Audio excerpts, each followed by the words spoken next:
Welcome back to another mini vlog mga kaitlog. Kaitlog? Gusto nyo ba yon? Kaitlog nang itatawag namin sa inyo? Siya nga pala, ito ang timbangan namin ng itlog. Tinitimbang po ito dahil ang size ay nakadepende sa bigat nito. May malaki pero magaan, may maliit pero mabigat naman. Sa mga hindi po nakakaalam, ito ay kinaklasify mula extra small, small, medium, large, extra large at jumbo. Yung ganito kaliit ay tinatawag na NW or no weight dahil hindi man lang ito umabot ng 40 grams. Ito naman yung tinatawag na super jumbo dahil napakalaki niya. Yung iba pa nga ay umaabot ng 100 grams. At kapag biniyak mo nga yan, siguradong kambal ang laman. Isa nga yan sa trabaho ko araw-araw ang mag-classify ng mga itlog. Ito namang anak ko nakakatapos ng maligo ay kinain na agad ang pasalubong ng kanyang tita. Sarap na sarap nga siya, hindi na nagbigay. Pagkatapos nga hindi pa nakontento. Sinunod na agad ang pasalubong ng kanyang ninong Kurt. Pagkatapos nga niya pinatulog ko na siya dahil magdi-deliver kami ngayon at siguradong aantukin na naman siya sa daan. Nagising na nga siya at gugora na naman kami sa pagdi-deliver mga kaitlog. Inaantok pa nga siya dyan pero wala akong choice kundi isama siya. Dahil lahat nga sa bahay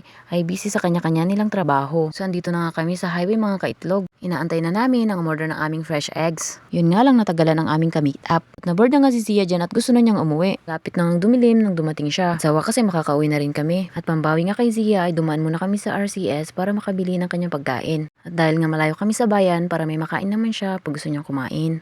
Pauwi na nga kami nang madaanan namin tong maliwanag at makulay naming bayan. Kaya naman naengganyo na naman kaming dumaan dito dahil maaga pa naman. Tuwang-tuwa nga ang Baby Zia nang makita ang mga bagong dekorasyon dito sa aming plaza. Maliwanag nga po pala dito at makulay dahil malapit na ang festival dito sa aming bayan. At dahil malapit na nga ang Pasko at bagong taon. Ang ganda ang pagmasdan ng makukulay na Christmas tree at parol. Ayan nga si Zia at ayaw pa niyang umalis dyan. Lalapit siya, tas lalayo, tas lalapit ulit. Pag ganitong panahon, parang ang saya-saya ng mga tao. Pero ako, parang may kulang. Masasabi ko talagang iba pag buo ang pamilya.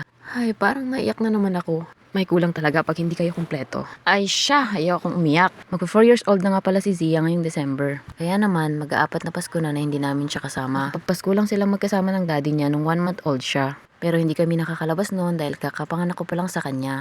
Wala tayong magagawa, ganun talaga ang buhay ng OFW. Wala siya sa occasions at celebrations. Yun talaga yung isa sa mga nakakalungkot. Pero dahil mahirap maghanap ng trabaho dito sa Pilipinas, kailangan nilang magsakripisyo. Mahirap na nga ang trabaho nila doon, namimiss pa nila ang kanilang mga pamilya. Kaya naman kung may kapamilya tayong OFW, pahalagaan natin ang kanilang mga pinaghihirapan. Gamitin natin sa tama ang mga perang pinapadala nila sa atin. At balang araw, magbubungan din ang kanilang mga pagsasakripisyo.